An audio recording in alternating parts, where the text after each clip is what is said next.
about 54% of Liberians live on less than $2 a day. My entire philosophy on doing business is to empower people, to provide opportunities for people to earn money. I am from Rwanda. My whole skin would just come off easily. I thought I was about to die. I'm turning 18, right? Perfect time to die, but I didn't die. I want to start my project before someone else gets the idea. A central hub that works online, because we were the first to do so. Everywhere in the world, entrepreneurs are the same. They have a hope, they have dreams, they're never afraid of something they want to create. Entrepreneurs, I think we should make them the heroes. Welcome to Africa's Business Hero Show. Last century, the bigger the better. This century, business, the smaller the better. I want any people that are in Africa or anywhere else in the world to believe that they can make money thanks to African culture. Our goal is to go after 10 million farmers in Africa, and we're going to get Africa to feed ourselves and the world. Small is nothing wrong. And I live for the day that every African child can access water in their homes.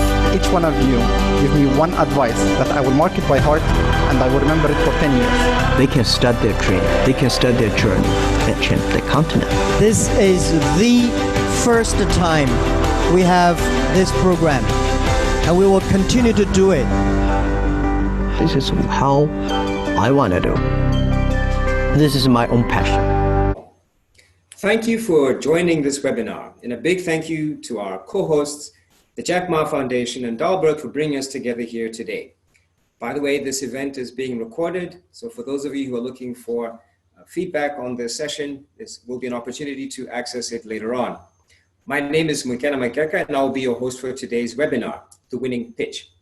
As an entrepreneur myself, I'm thrilled to be part of this unique opportunity to support entrepreneurs. I know firsthand the challenge of being an entrepreneur, especially having to convince others, funding partners, customers, clients, and often even family, to believe in your idea and the business as much as you do. And that is why today's session creates a platform for all of us to learn more about putting our best foot forward. And this is what really excites me. We have an exciting session ahead with some incredible panelists and facilitators who you'll all meet shortly.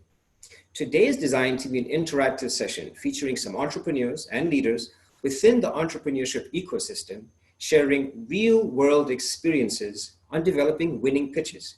Importantly, it'll also provide prospective applicants to the Africa Business Heroes competition to ask questions and to explore elements of the application that they're stuck on. We structured this conversation into two parts. The first part will be a panel discussion with three amazing speakers, Renee, Aaron, and Allon, but I'll introduce them properly later on. We'll draw upon the diverse experience of this group of panelists to share learnings from real-world experiences, preparing and delivering winning pitches and applications, and running businesses. The second part will feature a few interactive breakout sessions, allowing us to walk through the Africa Business Heroes competition process and get the tips and tricks to making compelling applications to the competition directly from entrepreneurs who've walked this path before. But before we go any further, I think it's very important that we learn a bit more about our co-hosts and the exciting competition that has brought us together here today.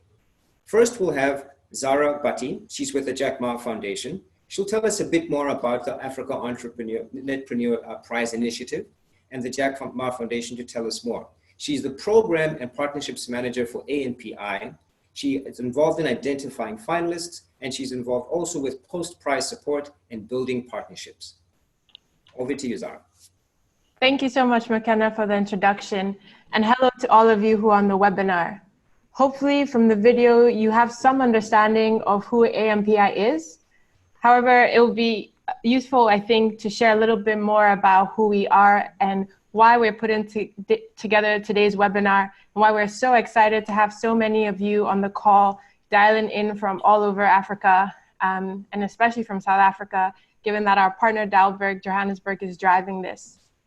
I think it's worthwhile for us to start with the origins and who ANPI is and how we came about.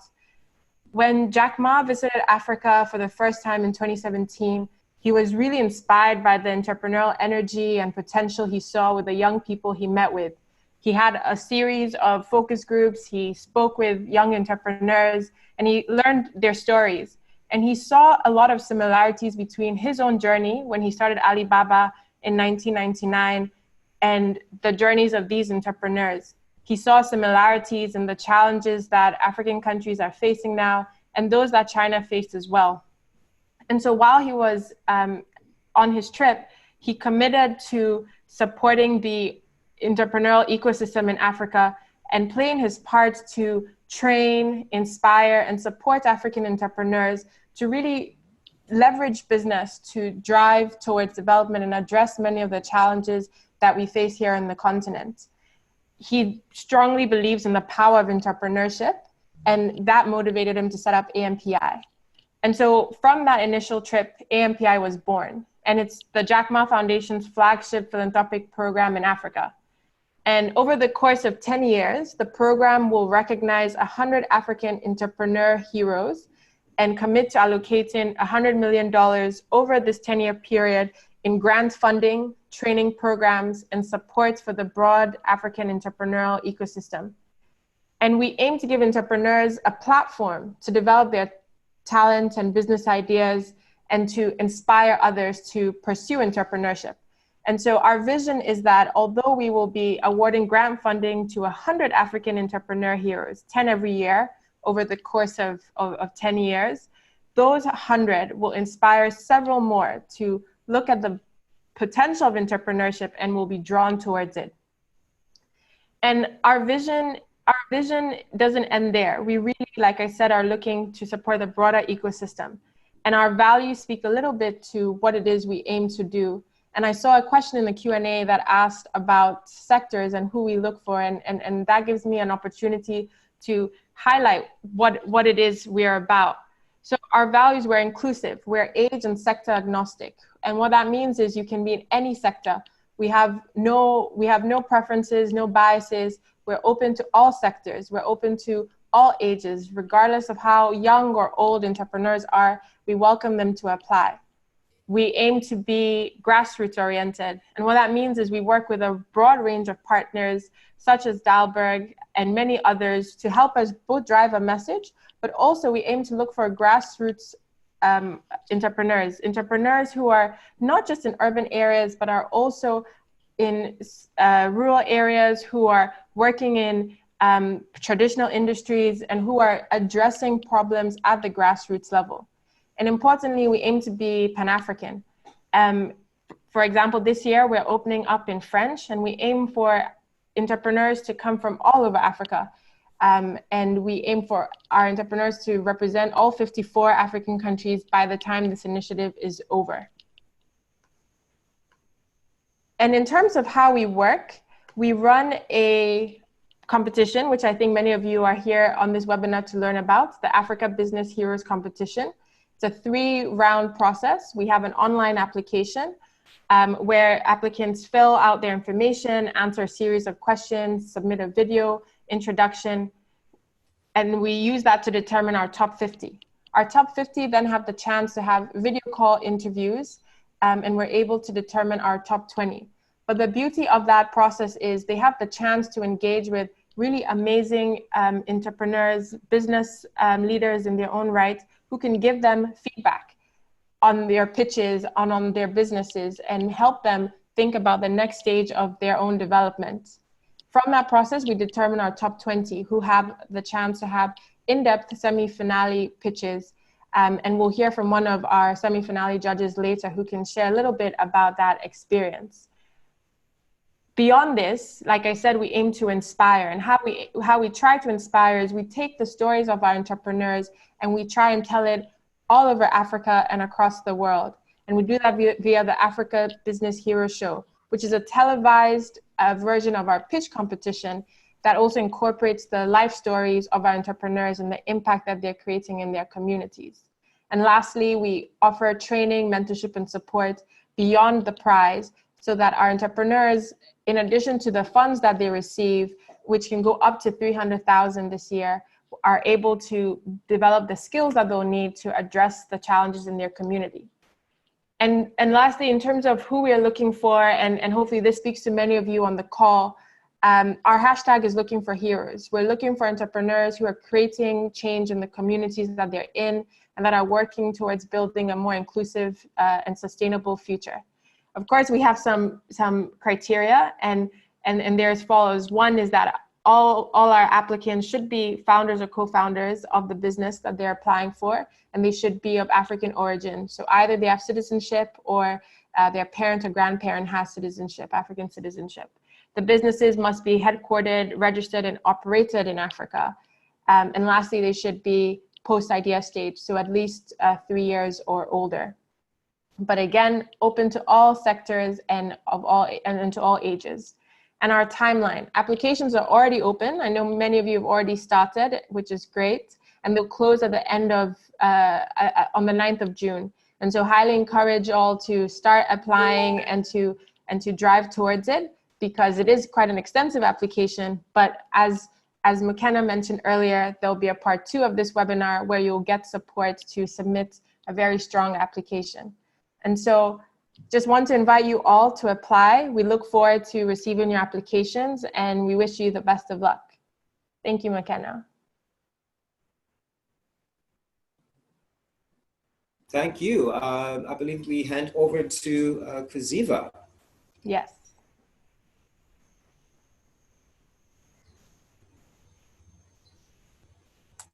Thank you, Zaha, and thank you, Mokena. As Zaha said, my name is Kaziva, and I'm part of the Dalberg Development Advisors team in Johannesburg. Deeply passionate about innovation and entrepreneurship. I have 12 years experience providing strategic advice and implementing programs across the private, public, and third sectors. Like us, the Jack Ma Foundation understands the realities of African entrepreneurship, especially during COVID-19. As architects of new industries, entrepreneurs are the engine of growth as we emerge from the current crisis. They are where innovation that will help economies recover from the crisis will be born. And so not only do we need to protect these innovative businesses, but we also need to help them respond to the crisis, rebuild, and emerge stronger than ever. We are therefore proud that our anchor partnership involves working with the Jack Ma Foundation to build resilience among African entrepreneurs. It's precisely the type of bold and generous initiative that is consistent with the values that we and the foundation share. So, who is Dalberg?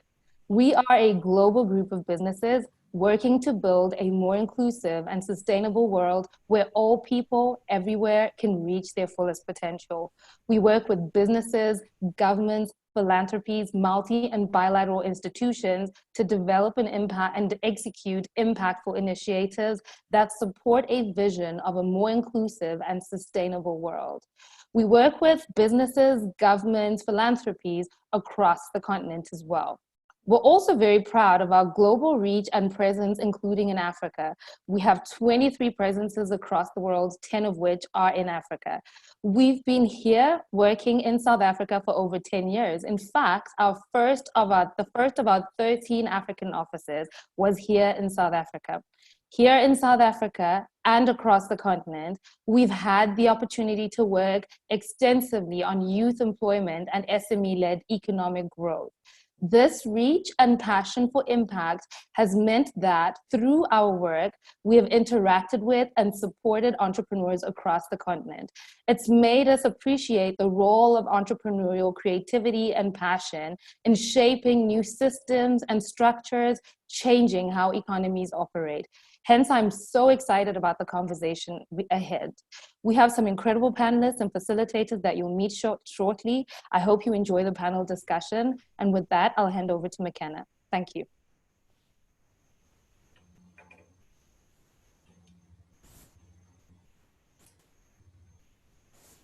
Thank you. I'm just waiting for my video to start up.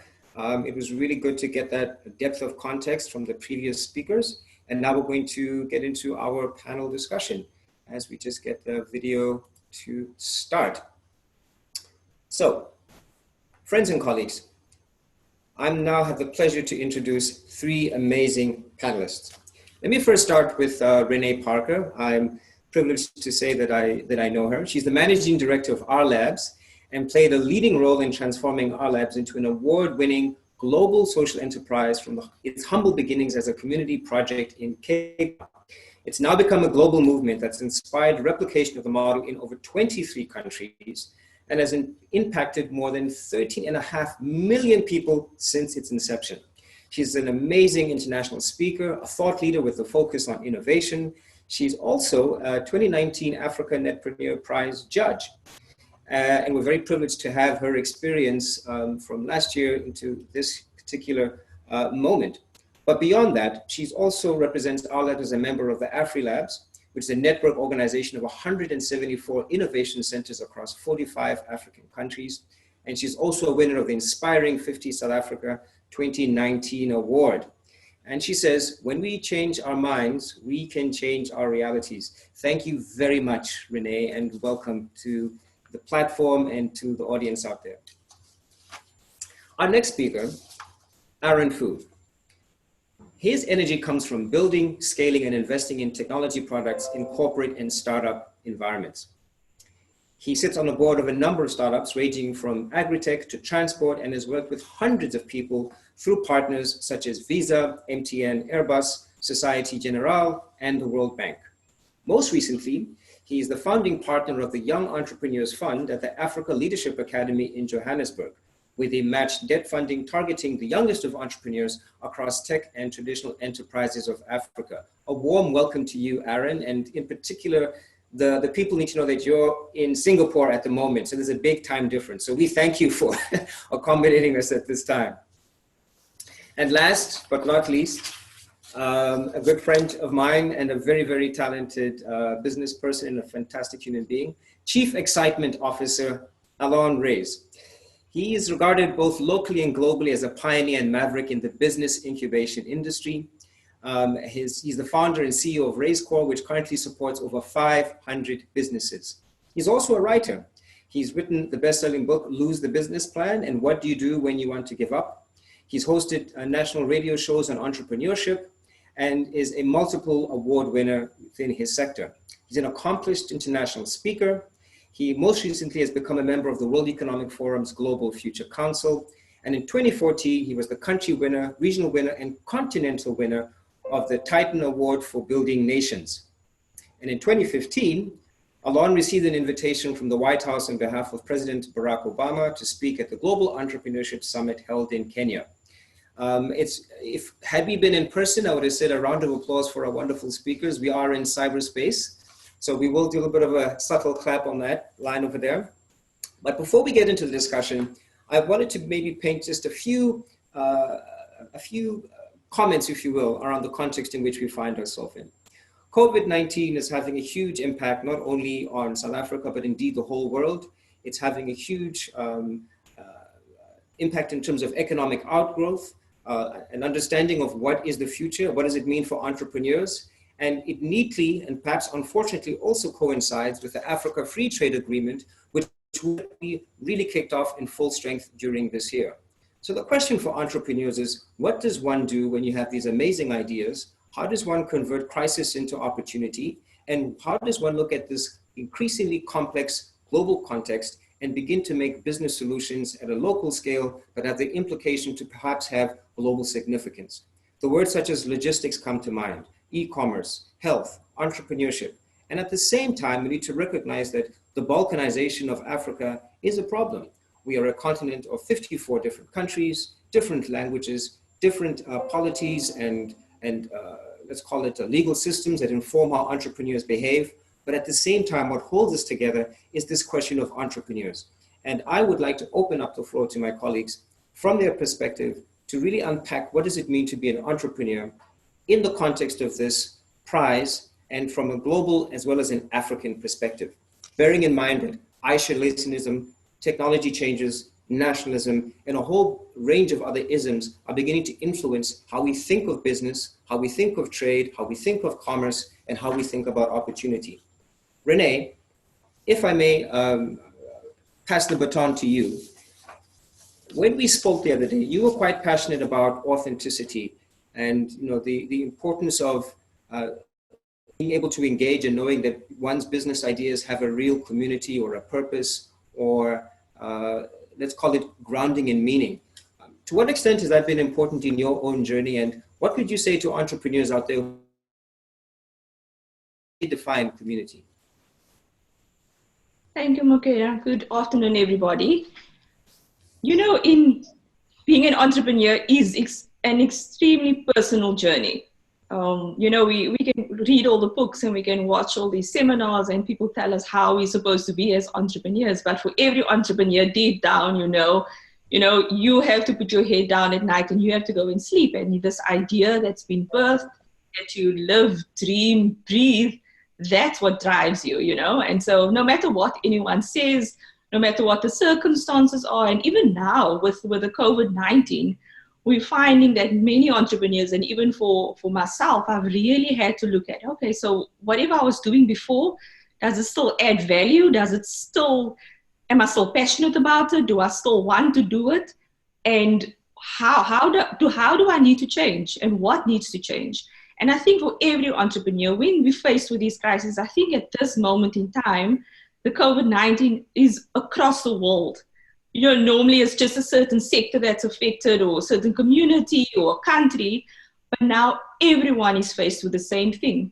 And I really think it's an extremely great time for entrepreneurs to reinvent themselves. We have this moment in time that the resilience that's built inside of us, the tenacity, the agility, you know, all these things that's really inside of us. Now is the time that this comes to fruition and we can actually put it into play. And so I'm really excited. I know COVID-19, it's a bad thing, and if we look at the economics and how it's affecting everything, but at the same time for entrepreneurs, this is the time to be alive and to be here.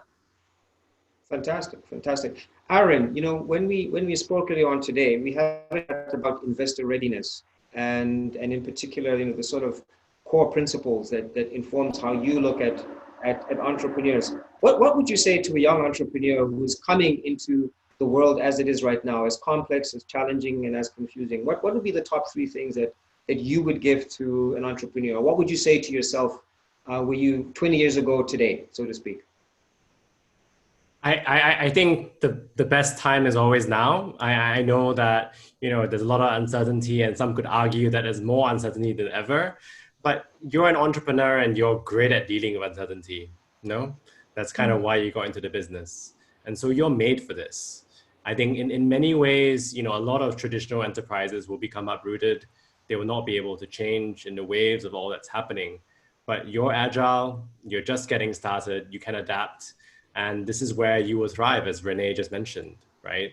And know that the rest of the investor community is out there to back you through this. I've had lots of conversations in the last 2 or 3 months. And I really feel that there's a lot of momentum around backing entrepreneurs that will emerge at the end of this crisis much stronger than they were before. So really take this opportunity, as Renee mentioned, you know, to rethink your business, reinvent yourself. If you have the luxury of that runway and that capital, please do. Otherwise, have another conversation with your investor about getting that runway. Thank you, thank you, thank you. Allon, the other day you told me that on an average year, you go through 1,000 pitch decks. And, you know, it just boggles the mind how you manage to deal with such complexity and such a wide range of ideas. What are the sort of skills that you look for when you go through these pitch decks? What are the sort of key things that stand out for you? And assuming that not everybody has the same access to capital, perhaps levels of education, or even support networks. So how do you drill through the noise or the fuzz, if you will, to see what are the real gems that are worth investing in? Thanks, Mokena. For me, there are 2 things that I look at. I wrote, as you mentioned, the book, Lose the Business Plan, and the hypothesis there is that all business plans look equally the same. They've got that J-curve. Year 1, I need lots of money. Year 2, I need even more. And year 3, I'm going to make lots and lots of money. They all look the same. You just change the name of the company on top. So for me, the business plan is interesting, but what's more interesting for me is 2 things. Is first of all, the entrepreneur and what I call blue heart, that ability to stand up again and again and again. But as you say, when you're receiving 1,000 pitch decks a year, you don't get the opportunity to meet the entrepreneur first. You see the pitch deck first. So for me, the next best thing before I meet the entrepreneur is to look for what I call CERTI, a compelling economic right to exist. I'm looking at those pitch decks to see if this business has a compelling economic right to exist. If it does, then I move through to the next phase, which is then to meet the entrepreneur. And for me, the thing that trumps everything is the entrepreneur's blue heart. You can have a really great plan. You can really have a wonderful pitch deck, but if it doesn't have the entrepreneur to execute on it, then for me, well, it's null and void. And that's what I look for afterwards, is that combination of the two, the entrepreneur to basically execute on that plan. Fantastic, fantastic insights. And tell me, in your experience, obviously in business, we understand that not everybody will be successful. You'll give them an opportunity. Some ideas fail, some work. Once they've gone past that threshold where you've identified that person or that team that has those qualities, when those projects have stumbled, how have they picked themselves up, or what do you do, or what are the sort of tools that an entrepreneur needs to have in mind once they've gone past that initial, let's call it threshold of getting their teeth into a business? Well, if I'm understanding, there's two questions that you're asking. If you're talking about when they start to stutter and they start to take strain, for me, I would rather back an entrepreneur that keeps trying and trying again. For me, the question for the second book, which is called What to Do When You Want to Give Up, that hypothesis is around very much for as long as you can't ask different questions and get different answers, then you should give up. But for as long as you can ask different questions and get different answers, then you carry on. So for me, it's about prompting those entrepreneurs to ask different questions and to get to different answers, and then of course to be able to execute on that.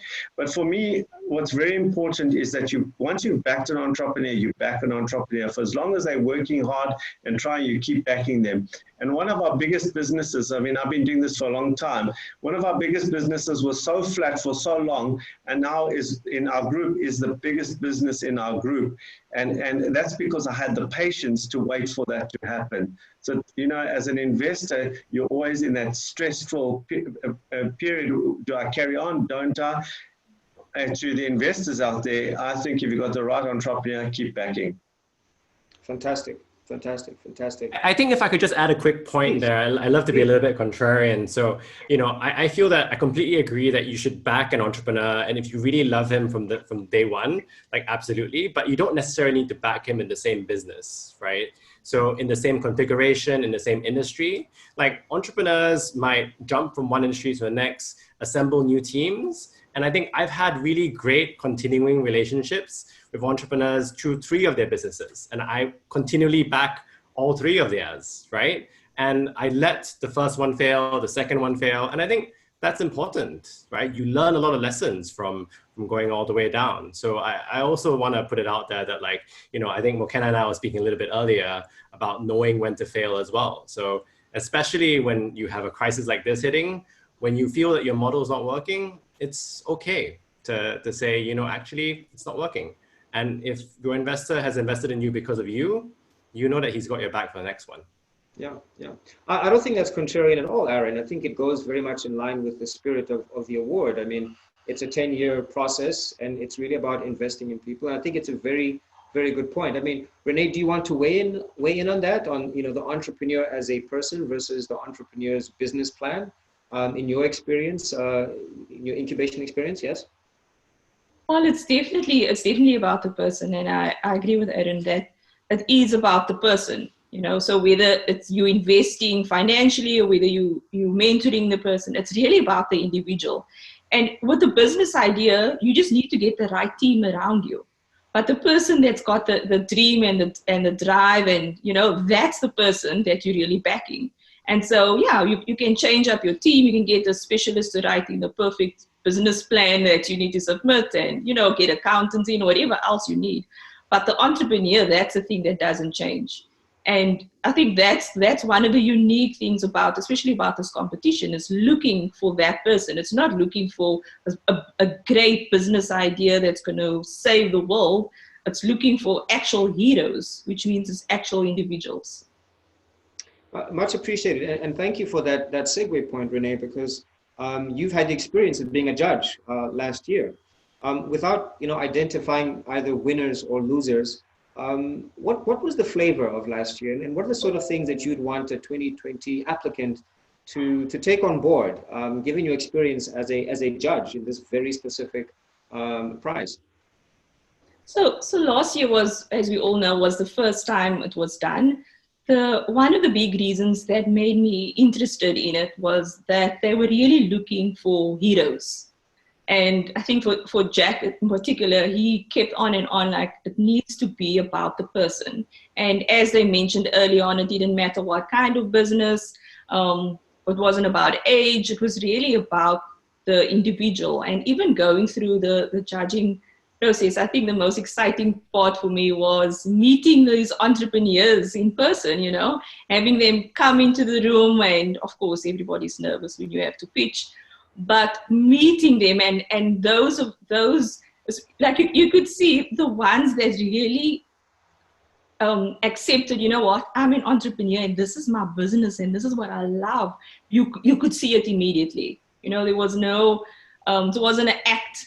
And you can really feel when somebody's really passionate about what they do. And I think for the judges and even for all of us, we are so different, and we choose, we have different favorites.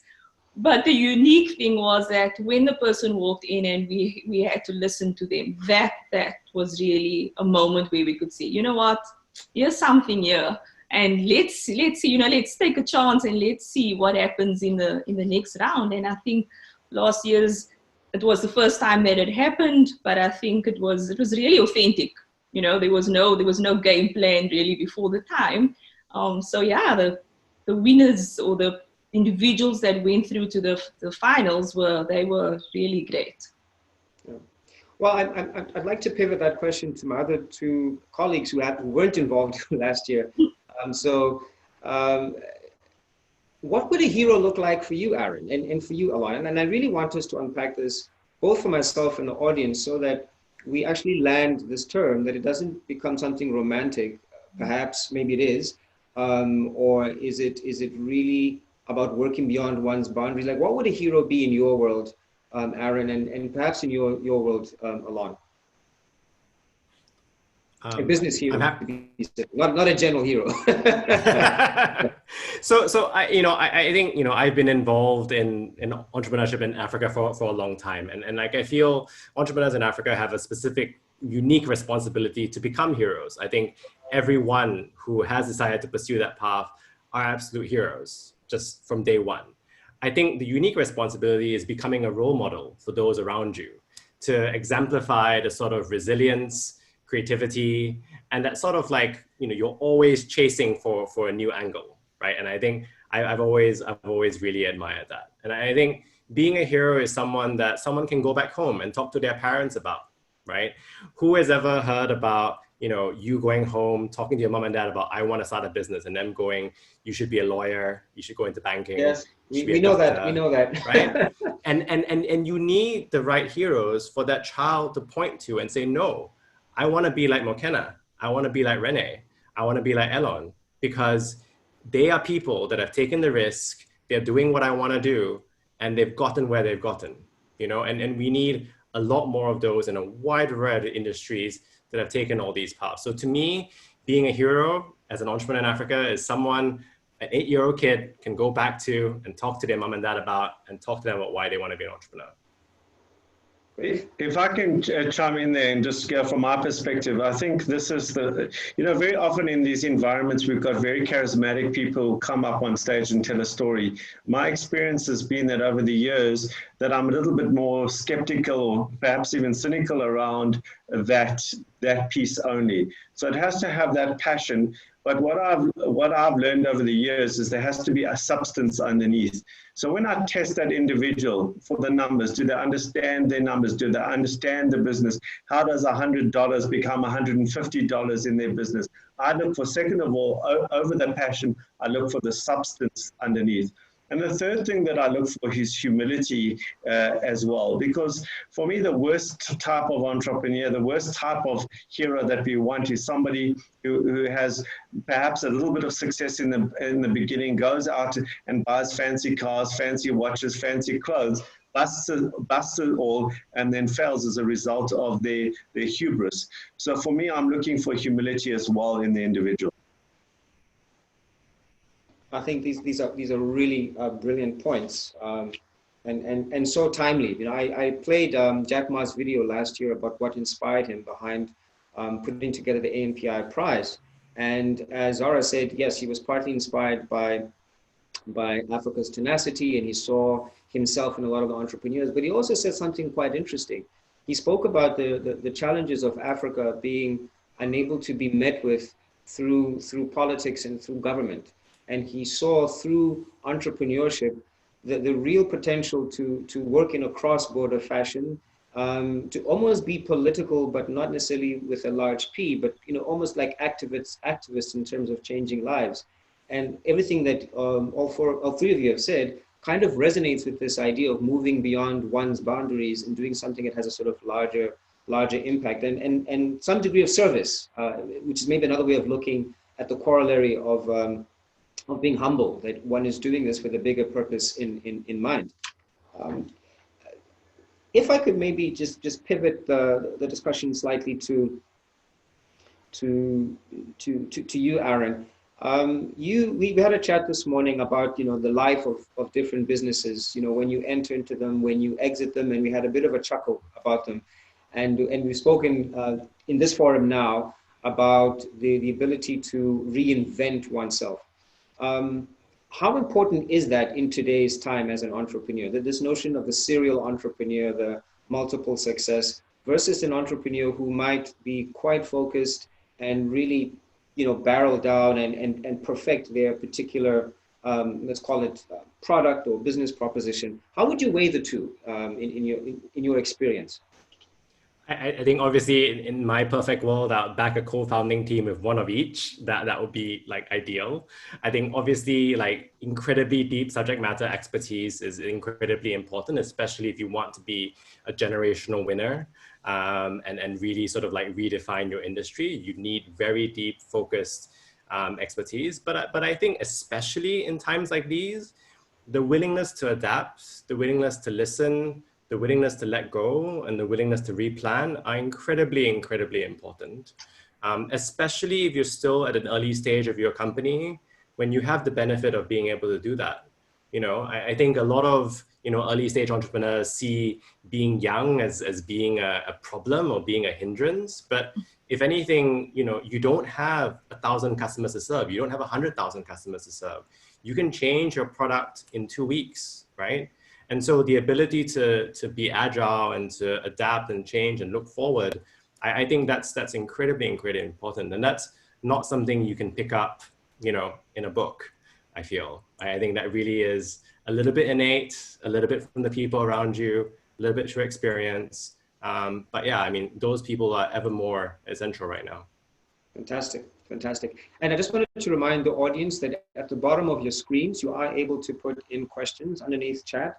I can't guarantee that we'll be able to address all of them, but if these are questions that are specifically related to the panel and not so much technical questions about the process, please filter them through. We'll try and address them along the way. We are also expecting a poll to pop up in the next couple of minutes, and please feel free to answer those multiple choice questions as we proceed.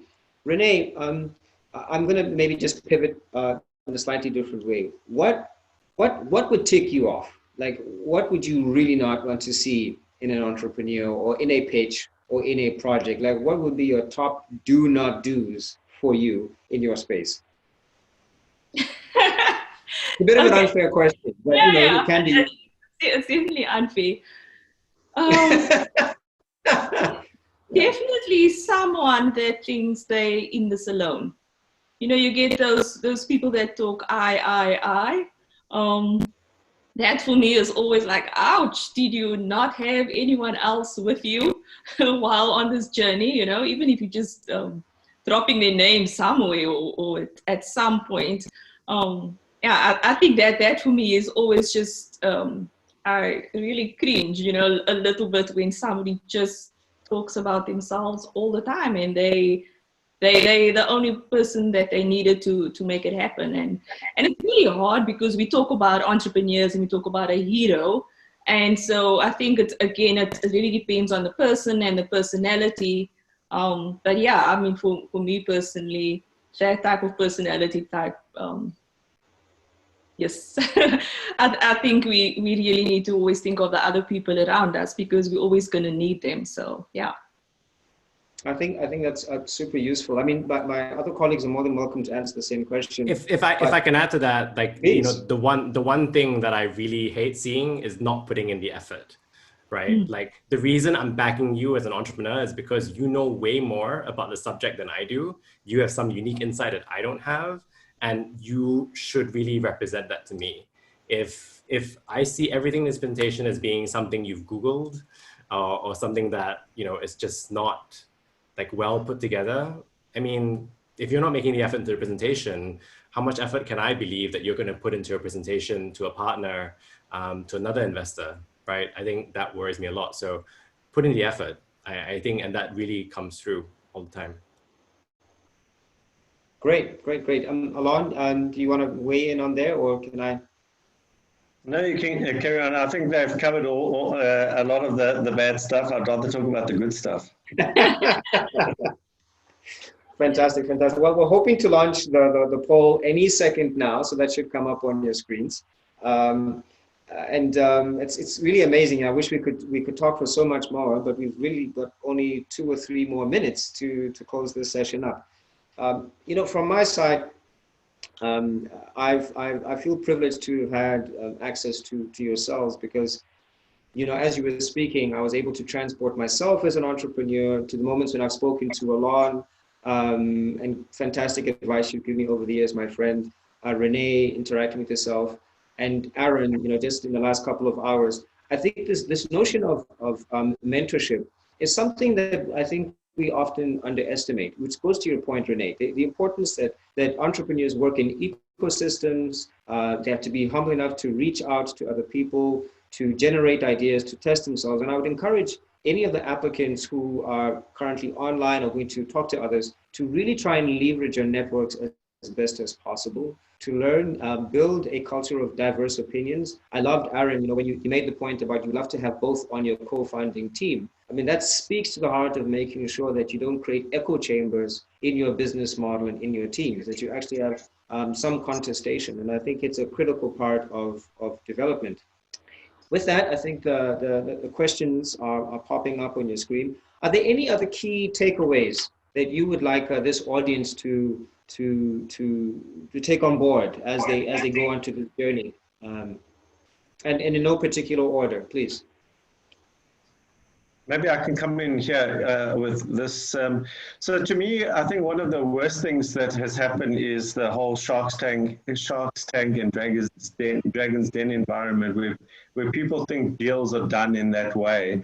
And so what I found after those become very popular shows, that people would walk in very much thinking they're on a TV show and present and then say, and the deal is this, and they'd put the deal up front.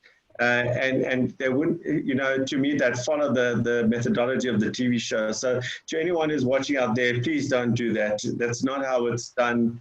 You know, I'm sure, Aaron, you've seen that too, and it's not the way that deals are done. The second thing is also when people start talking, the thing that upsets me also is when people talk about if we just get the market size is $1 gazillion, and if we just get 5% of that $1 gazillion, then X, Y, and Z. And to me, that's, you know, if you're going to talk about units, talk about how you're going to get there. Don't talk to me about percentages of these massive markets. Very, very, very fair point, and some excellent wisdom over there. I want to follow up, but I'd like my colleagues to come in before I close off. Aaron, on your side, any key takeaways? Yeah, I think on my side, like if you're one of the 118 that are out there listening to this and you're hesitating about applying, I'd say just dive into it. The worst thing you can get is a no. the worst thing you can get is some feedback, and you would have tried, right? And I think it's really difficult to take your first step as an entrepreneur. You know, my first 2 or 3 businesses all failed like horribly, you know, and I think, you know, this prize and this opportunity gives you that chance to kind of take a bit more safer steps forward and get feedback from, you know, all these people that, you know, the foundation has brought together. So take that step, absolutely. I think as well, you know, I was remembering the video that screened before us coming on, and Jack reminding us that starting small is great. You know, as Allon mentioned, you don't need to immediately serve 1 million customers. It's okay, right? Like serve 100 really well. Have them come back to you every day. Have them spend $10 this month, $11 next month, and you've got a great business, right? Don't be ashamed of how small you're starting. Be proud of it. Be proud of your customers. Be proud of the value you're adding. You know, be who you are. Be authentic. Fantastic. Renee? I love what Aaron said. I definitely agree with that. And just one other thing, you know, when you're in business and someone else has the same idea, I get this question a lot, and somebody would say, these people are stealing my ideas, you know, and then you don't want to talk about it. And I'm always like, wow, that's amazing. You know, if somebody wants to steal your idea, that's great. It means that you're doing something good. You know, it means it gives you an opportunity now because you put in the time and put in the effort. So it means now you have a chance to actually change it up or add something completely different. So, I mean, I would agree. Don't be afraid to put yourself out there. Don't be afraid to apply, to talk about your business, you know. And yeah, there's no, I don't think there's such a thing as competition. If somebody copies what you do, great for you. That's part of your validation. So it gives you opportunity to change it up and just make it better. Fantastic. We have the poll still continues, running a little bit over time, but I do want to read one question from the chat group, and then I'll do a bit of a closing. And anybody can answer, by the way. Any tips on how to structure investments from third parties into early stage venture? This is a question from Garabo Murule, I believe. Equity versus loans versus simple agreements for future equity.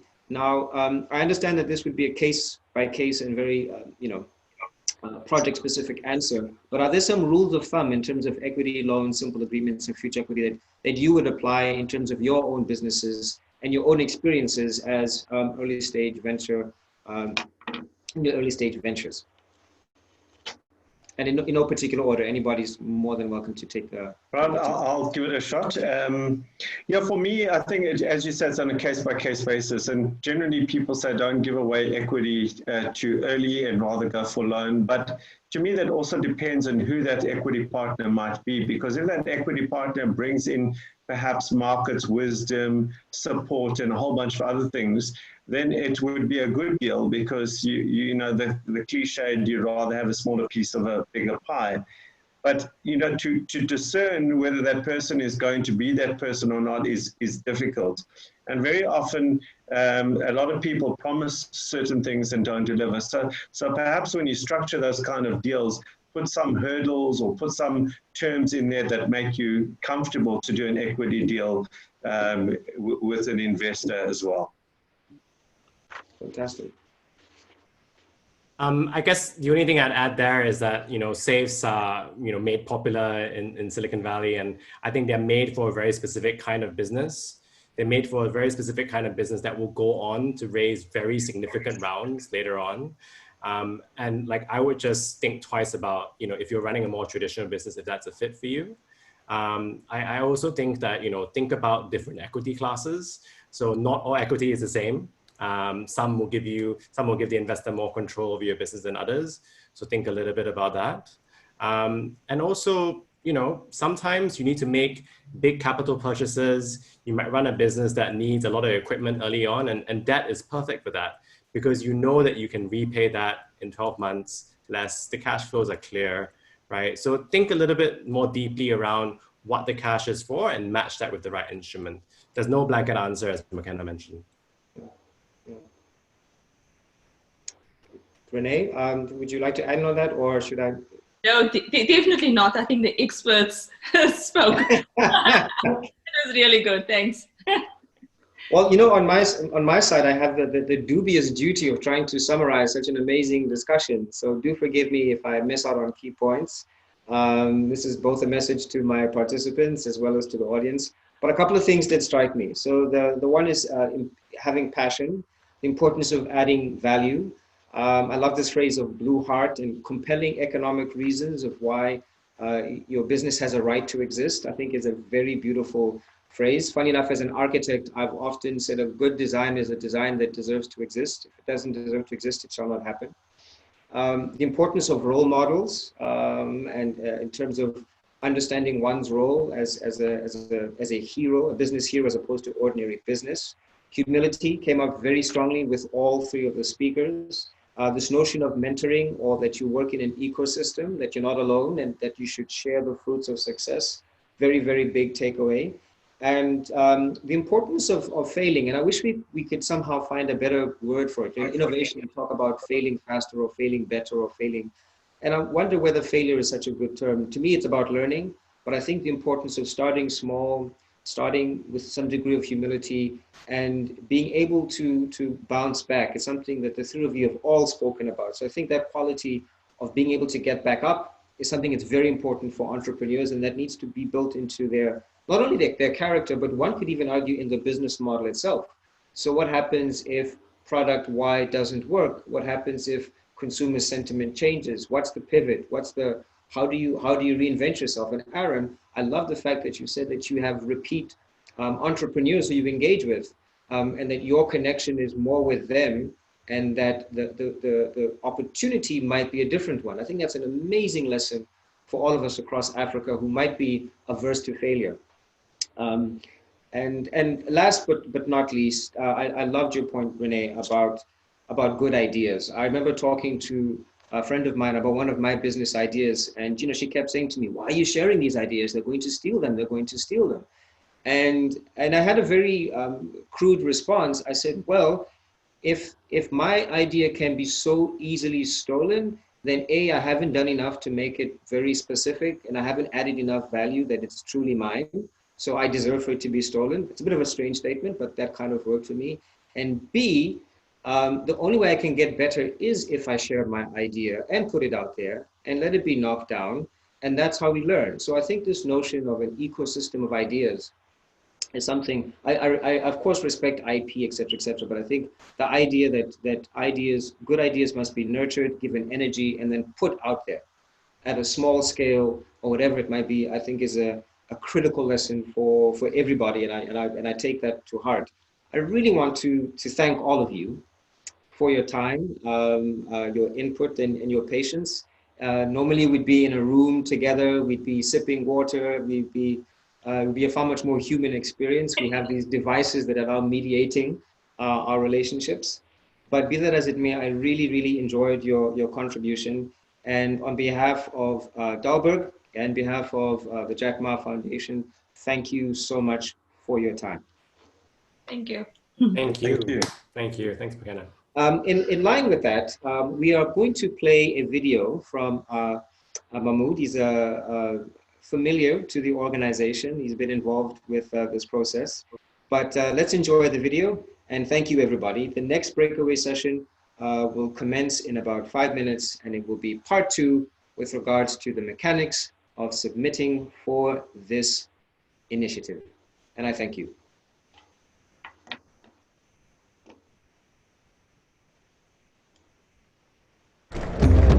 When we started the business, the idea was to be able to create opportunities for farmers to thrive and inspire other young people that it is possible for us as young Africans to have big ideas, to go out and implement those things and to make it happen.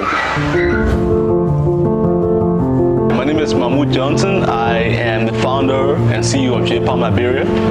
In Liberia, palm trees grow everywhere. Palm trees grow like grass, but smallholder farmers have really not been able to maximize value for this precious resource, because the challenge that they have is that they have to use their hands to extract the palm oil because they don't have access to machines. And so what J-Palm does is we work with smallholder farmers in communities who provide access to machines that enable them to increase their production. Now we've created a market for the palm kernels where we buy the kernels from the farmers, and we use these oils to create a range of skin and hair care products. We have everything from shampoos to conditioners, lotions, moisturizers. And the beautiful thing about this model is the fact that it is all sustained locally. More than 99% of our sales are all local here in Liberia.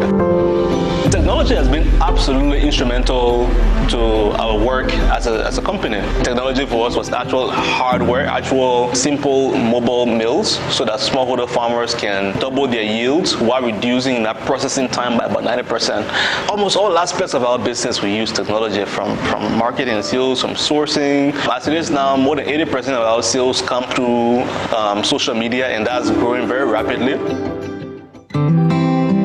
I decided to apply to ANPI for financing, but the second reason I decided to apply for ANPI is because I fundamentally believe in the mission for the prize, which is to be able to share African business heroes' stories.